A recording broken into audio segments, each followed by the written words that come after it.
Jasmine Crockett adjusted the microphone.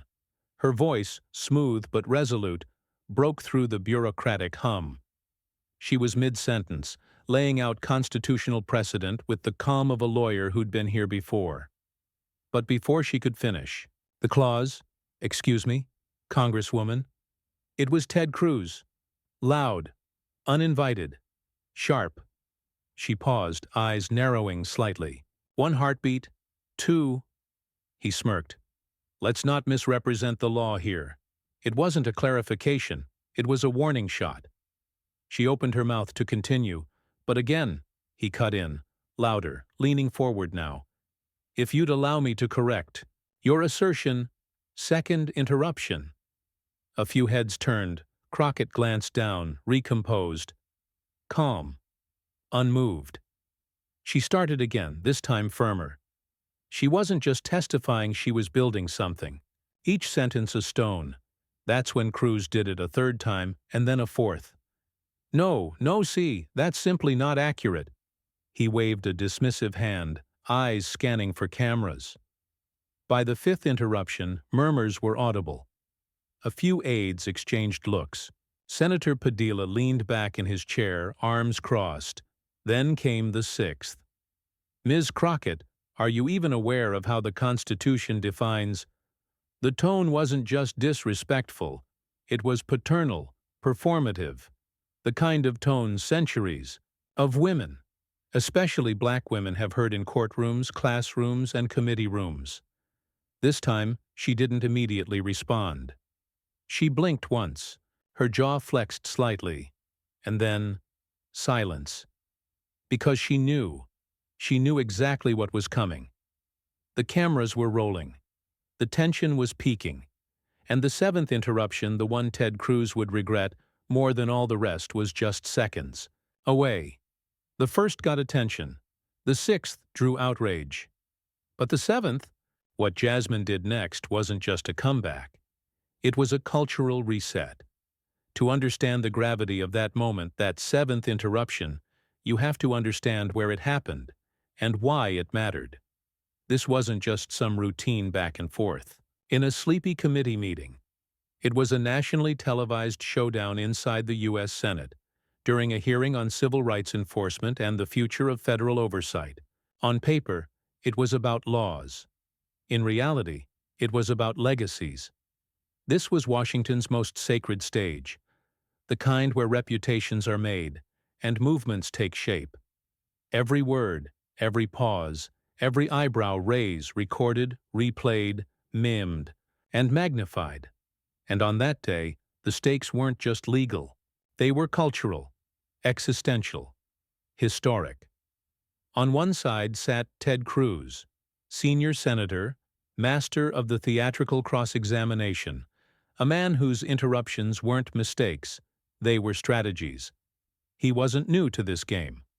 From Ketanji Brown, Jackson's confirmation hearings to clashes with Dr. Fauci, Cruz had perfected the role of ideological aggressor. His weapon of choice? Interruption disguised as intellectual rigor. His brand? Loud, unyielding, always on offense. But this time the opponent wasn't some unprepared nominee or soft-spoken bureaucrat. Enter Jasmine Crockett, freshman congresswoman, civil rights attorney, and one of the few black women in the room. Her presence wasn't accidental. It was generational. It was intentional. And it was powerful. She didn't walk into that room to perform.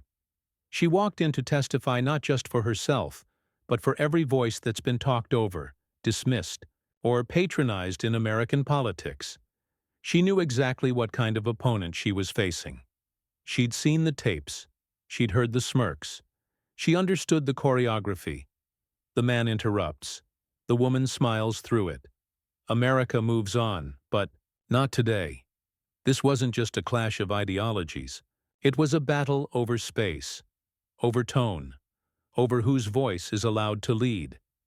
And while Cruz repeated the same playbook he'd used before, talk louder, talk longer, control the room, Crockett brought something he hadn't accounted for. Clarity, poise, and the power of refusal. This wasn't just Ted Cruz interrupting a woman. It was a white male senator, with decades of institutional protection behind him, interrupting a black woman from Texas who had carved her place at the table with grit and brilliance. It was the country's oldest habits crashing into its newest truths. But while the cameras captured it all, most Americans didn't see it live. The hearing aired during working hours. No trending banner, no primetime segment. Just another Washington's moment, until it wasn't, because when the clip of that seventh interruption and what followed hit Twitter, Instagram, and TikTok, the fuse lit. Something in that moment resonated. It wasn't just what was said. It was what was felt. The tension, the disrespect, and then the comeback. The video didn't need a caption. It didn't need a narrator. It spoke for itself. The interruption, the pause, and then Jasmine's words. And just like that, the narrative flipped. Crockett wasn't just a congresswoman anymore. She was a symbol. And Cruz? He became the foil in a story about power, pride, and the cost of underestimating your opponent. Millions wouldn't see the seventh interruption live. But when the clip hit social media, the narrative flipped. Ted Cruz didn't stumble into the spotlight. He built it, brick by brick, camera by camera. From the moment he entered public life, he positioned himself not just as a lawmaker, but as a performer, part politician, part provocateur. In hearings, he doesn't just ask questions. He stages scenes. He plays the role of the unrelenting constitutionalist, the self-appointed watchdog of American purity. But beneath the Yale credentials and booming sound bites lies something more familiar, a man who uses volume and spectacle to dominate, not dialogue. His interruptions aren't accidents. They're a blueprint. Ask any woman who's sat across from him at a committee table, especially those who dared to challenge his worldview. Ketanji Brown Jackson felt it when he hijacked her confirmation hearing with bad faith hypotheticals and smirking disbelief. Merrick Garland felt it when Cruz transformed a legal inquiry into a public ambush, laced with insinuation and dripping with condescension. Even Dr. Fauci, with decades of public health service behind him, couldn't speak without Cruz turning questions into accusations. But it's when the cameras roll that Cruz truly reveals his strategy. He doesn't debate, he overwhelms. He raises his voice, speeds up his speech, and cuts in just fast enough to avoid objection but long enough to derail thought. He isn't seeking truth. He's scripting a moment, one he can clip, tweet, fundraise on. And in this choreography, there's always a type he prefers to cast as antagonist: the calm expert, the principled woman, the person of color who refuses to shrink. Because Ted Cruz's brand of constitutionalism isn't about equity. It's about dominance. And the Constitution he defends loudly, incessantly, is often interpreted through a lens of power, not principle. He invokes the Founding Fathers, but sidesteps the hypocrisy they encoded. He quotes the First Amendment, but interrupts women before they finish their first sentence. He champions states' rights, but pushes federal overreach when it suits his politics. And yet for years, this performance worked. The Senate rewarded him. The base applauded, and most challengers either folded, filtered their tone, or walked away. The volume became normal. The interruptions became expected. Cruz spoke, and others waited. But not Jasmine Crockett. She didn't blink, didn't apologize, didn't defer. And for a man like Cruz, who thrives on throwing others off their center, her composure was a threat, a disruption to the usual script, because Crockett didn't come to be part of his scene. She came with her own voice, her own authority. And she wasn't asking for space, she was claiming it.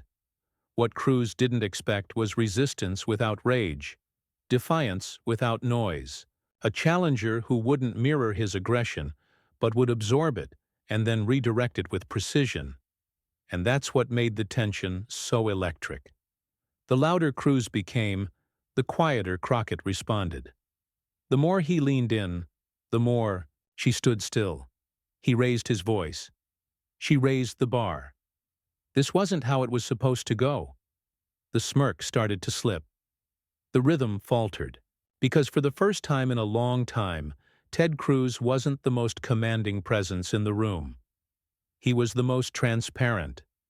And the longer it went on, the more obvious it became. The interruptions weren't strength. They were cracks. Desperation masquerading as confidence. The man who so often claimed to defend decorum was now drowning it in volume. The self-styled protector of civility was now weaponizing his voice against a colleague just trying to finish a sentence. It wasn't just performative, it was predictable, and this time predictability had met its match. Because Jasmine Crockett wasn't just another witness, and she didn't come to play defense. Jasmine Crockett didn't inherit power. She built her voice from the ground up syllable by syllable, in rooms that weren't made to hold it. Raised in the heart of the South, in a Texas that still bore the scars of segregation and the shadows of suppression, she came of age understanding that some voices are heard and others are managed. Some are nurtured, others are interrupted. But even as a young girl, Crockett didn't just listen. She learned. She watched the way teachers paused when she spoke up too confidently. She noticed how the rules seemed to shift when her tone got too firm. The message was always the same. Power has a shape, and you don't fit it. So she studied. She worked. She outread, out-argued, and outlasted expectations. Law school wasn't a detour, it was a declaration. A path to weaponize truth in a system built to obscure it. And when she chose to become a public defender, it wasn't for prestige. It was for proximity to the people, to the pain, to the pulse of injustice that politicians often talk about but rarely touch. Day after day, she stood in courtrooms fighting for those without microphones. The silenced, the dismissed, the misjudged.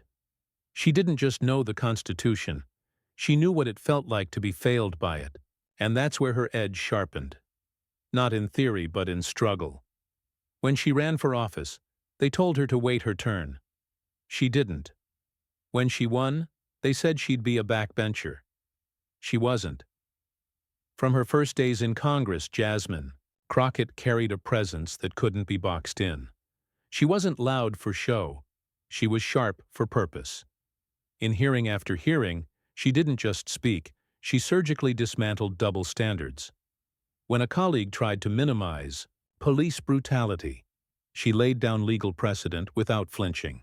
When another dodged a question on voting suppression, she brought receipts literal, historical, irrefutable.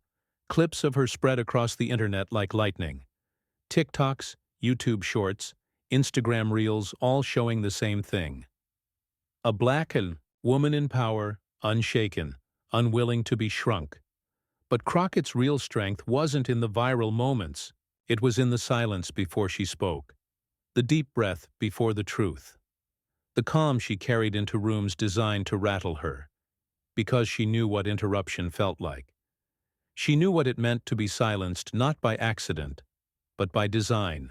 To be told, in so many ways, that your voice is too much too sharp, too passionate, too loud, too black, too female, too direct. She'd felt it as a student, as a lawyer, as a freshman congresswoman navigating a chamber still steeped in legacy politics and coded decorum, and yet she never raised her voice to match theirs. She raised her precision. Jasmine didn't meet fire with fire. She met it with facts. She didn't throw punches. She threw questions that unravel. She didn't storm hearings, she sat in them like they were built for her. Because in many ways, they were. In the face of chaos, she found cadence. In rooms built on interruption, she learned how to end sentences with such clarity that no one dared speak over them.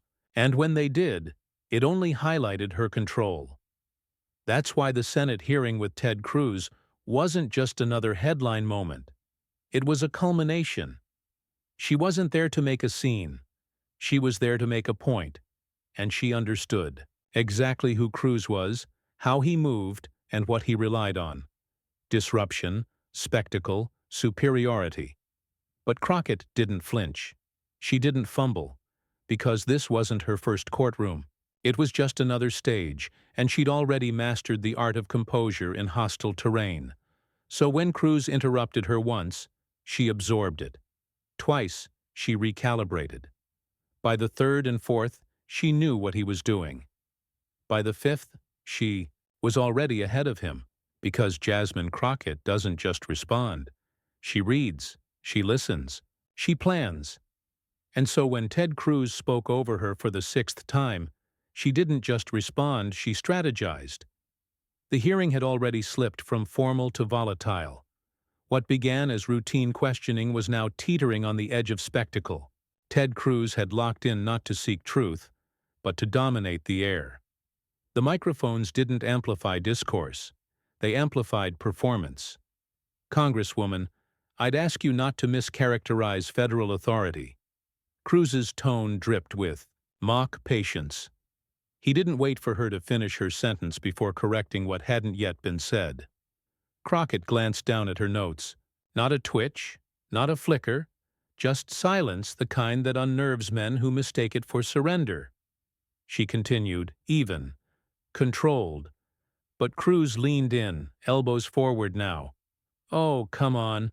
Surely you're not suggesting the statute says that." She looked up this time.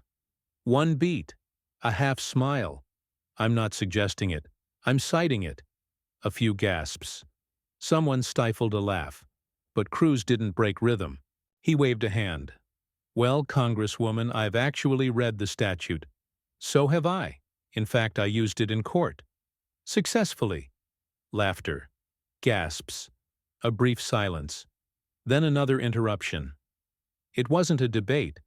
It was an ambush. A test of endurance disguised as inquiry. But Jasmine Crockett didn't retreat. She adapted. Each time he interrupted, her tone sharpened. Her posture steadied. Where Cruz was escalating louder, more animated, gesturing wildly, Crockett was crystallizing. At one point, Cruz tried to pivot into sarcasm. "Are you sure you're reading the Constitution or just your Twitter feed?" Crockett blinked, paused.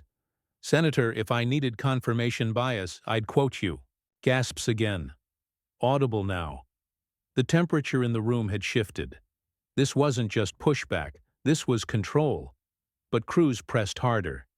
He twisted her words into straw men, rephrased her arguments with just enough distortion to derail.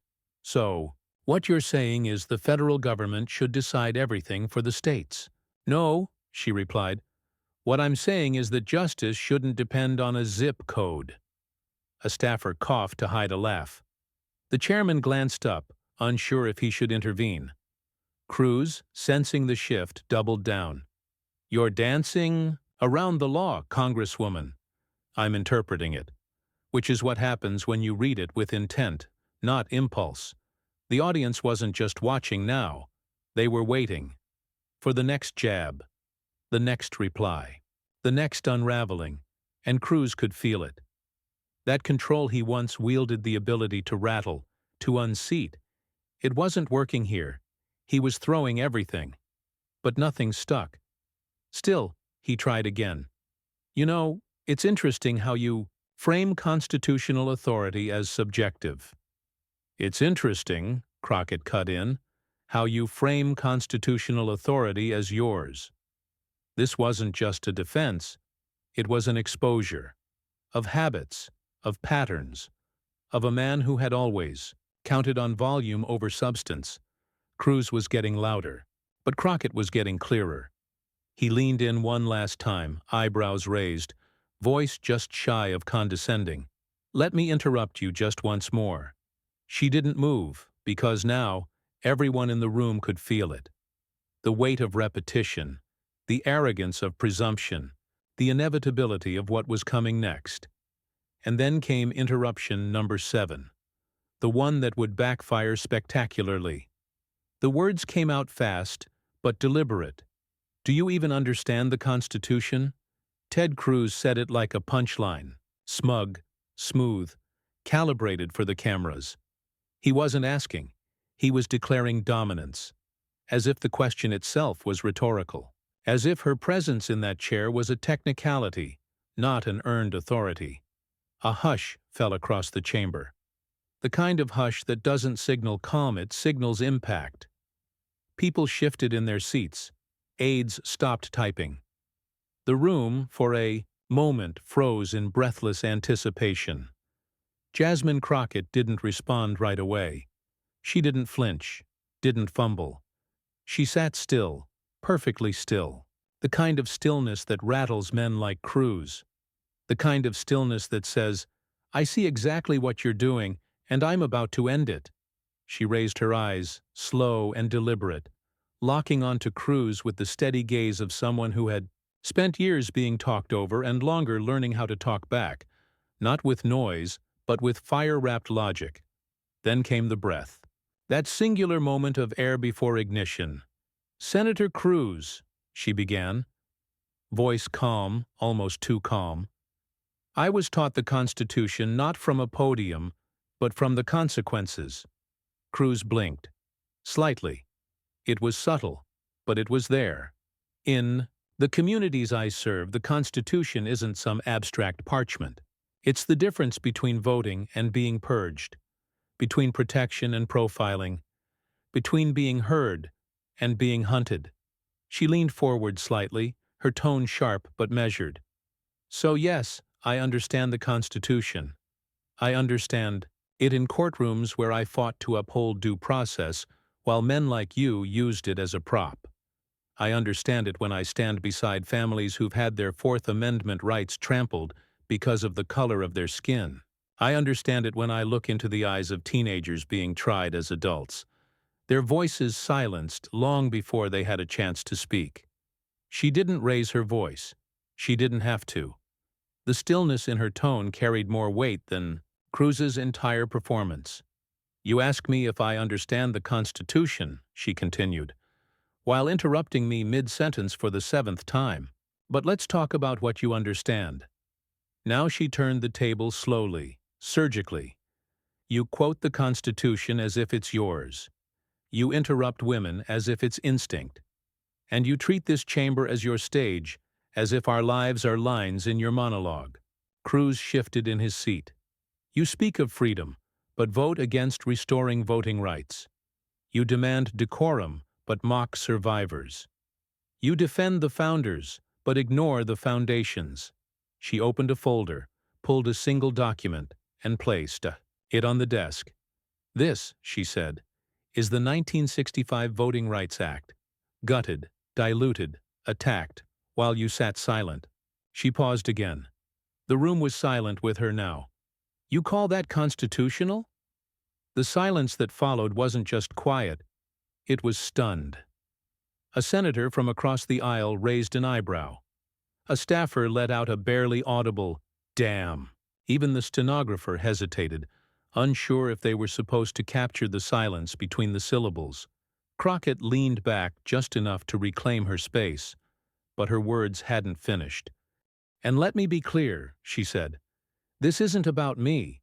This is about every black woman who's been told to lower her voice, every public defender who's been told to sit down, every citizen who's been told their understanding of this country is somehow less valid than yours." Then came the crescendo, the line that turned a moment into a memory. "Senator, if understanding the Constitution means steamrolling colleagues and silencing black women, then yes, I understand it better than you ever will." Gasps. Audible.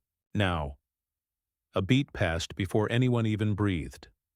One senator Republican looked down, pressing their lips together in a smirk they couldn't quite suppress. Ted Cruz opened his mouth to speak, closed it, thought better, because there was nothing left to say. The room had shifted. The power had shifted. And everyone felt it. Within minutes, the clip hit Twitter. Within an hour, it hit 1 million views. By evening, your Crockett clapback was trending nationwide. So was "Sit Down Ted." TikTok exploded with side-by-side reactions. One viral video cut between Cruz's interruptions and Crockett's closing line, synced to gospel chords. It racked up 2 million likes overnight. Commentators called it the verbal equivalent of a chess master checkmating a heckler. One podcast dubbed it a turning point in political poise. Activists called it the most elegant takedown in congressional memory. But for Jasmine Crockett, it wasn't about the virality. It was about the vindication. For every moment she'd swallowed her tone to be heard. For every side-eye in a courtroom. For every "you're being aggressive" when she was just being clear. That seventh interruption wasn't her breaking point. It was her breaking through.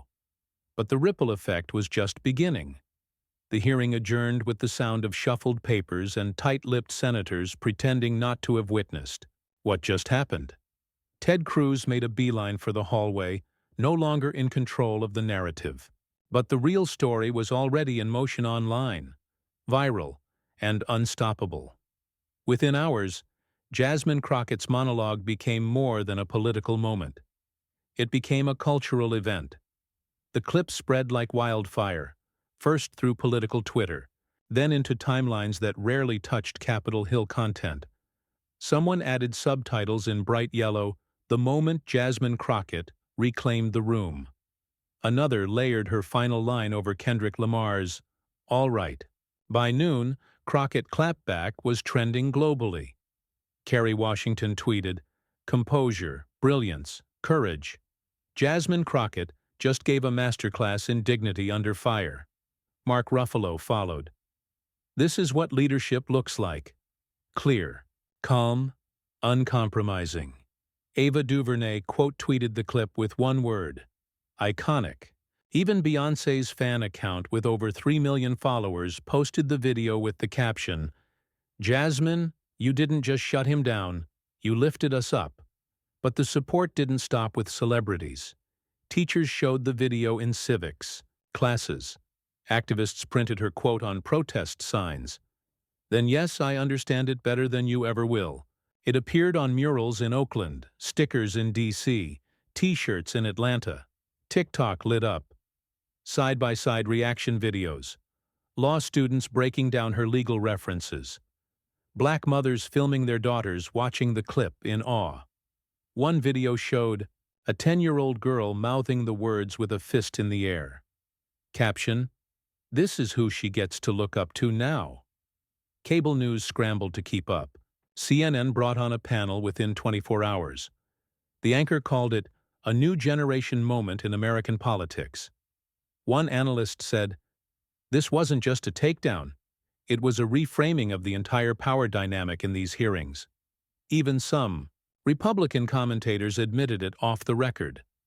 Cruz got caught playing theater, one aide told a reporter, and Jasmine walked in with the script flipped. Fox News tried to brush it off. An emotional overreaction, one anchor said. But even their audience had seen the clip. The rhythm, the clarity, the line. It was undeniable, and for many, unshakable. Meanwhile, in community centers, churches, and classrooms, the moment was being replayed not as a political soundbite, but as representation long overdue. One scene played out in a Dallas barbershop. The TV was muted, but the caption showed Jasmine's words. One man pointed and said, "That's how you do it. That's how you hold power without losing yourself." In a Houston high school, a teacher paused her lecture to play the clip. "Watch her eyes," she told the class. "That's not anger, that's control." And in a family living room in Baton Rouge, a grandmother watched with her granddaughter, tears forming as she whispered, "I never got to see someone talk like that and be heard. But you just did." The moment echoed far beyond policy. It cut into the fabric of who gets to speak, who gets to interrupt, and who finally gets to finish their sentence. Crockett didn't just deliver a clapback. She embodied a reversal of silence into sound, of dismissal into declaration. The hearing room became a stage. The interruption became an opening. The viral clip became a cultural reference point. Because this wasn't just a takedown, it was a moment of representation, of cultural reversal, of clarity in a chamber built for chaos, and the world saw it. The ripple effect didn't stop at the screen. It spread into conversations, into classrooms, into consciousness, and it was only just beginning. In a political arena addicted to spectacle, Jasmine Crockett did something revolutionary. She didn't take the bait. She didn't shout. She didn't roll her eyes. She didn't match Ted Cruz's volume or play his game of rhetorical combat. Instead, she chose precision. She chose grace. She chose the truth delivered with surgical clarity and unshakable poise. Because that's how real power moves. Crockett didn't win that exchange because she was louder. She won because she was rooted in law, in lived experience, in knowing that every interruption, every smirk, every thinly veiled insult was designed not just to undermine her, but to send a message to everyone watching who looked like her, sounded like her, was her, and yet she stood calm, centered, composed. It's easy to mistake silence for weakness, easy to assume that those who don't shout have nothing to say. But Crockett's silence was strategy. Her pauses had weight. Her stillness had force. She knew what Cruz didn't, that arrogance burns fast, but dignity endures. Cruz relied on performance, politics, theatrics, camera-ready moments, pre-scripted lines designed to make him trend for all the wrong reasons. He spoke at people, not with them. He interrupted not out of passion, but insecurity, the kind that panics when it senses it's no longer in control. But Jasmine Crockett, she didn't seek control. She embodied it. And in doing so, she represented something far larger than herself. She represented possibility for young women, for Black women, for every voice that's ever been told to wait their turn, to tone it down, to stay in line. Her leadership wasn't transactional. It was transformational. Because this moment wasn't just about a hearing. It was about how we measure strength, how we define respect, how we recognize leadership in forms that don't fit the mold but exceed it.